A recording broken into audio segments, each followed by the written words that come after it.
always ask, do I have to hold these threads when I start to sew? I always did on my older machine. Well, let me show you the little trick. Number one, this is an electronic machine. That means that the needle is always going to stop up or down if you let it do its job. In other words, keep your hand off the hand wheel. Now you can turn this, but what happens is that when you let the machine do the sequence of taking a stitch and bringing the needle all the way up, the take-up lever is in the highest position. When it's there, that means the last stitch was completely finished, and when you start the next seam, it is not trying to finish the last seam, it's already ready to go ahead with the new stitch.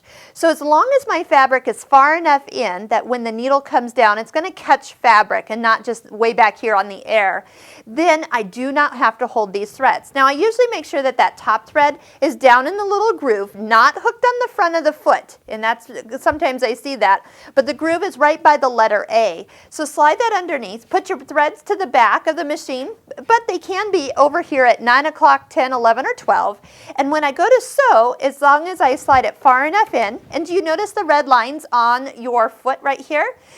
That's lined up with your needle. So if you have fabric underneath your red lines, when you start to sew, nothing is going to go awry with those threads at the beginning. See how they haven't even moved? They're just right back where I left them. But that's because I'm letting the machine, see how the needle's stopping with the needle up? That means that the stitch is complete when I go and take it out or when I cut my thread.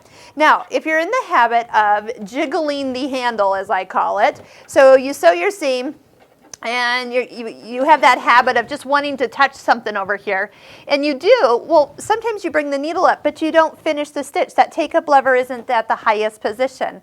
So if you would, just take a stitch, one more stitch, or use that needle up button, and make sure that that comes up to the highest position. Voila, now you don't have to hold those threads when you start every single time.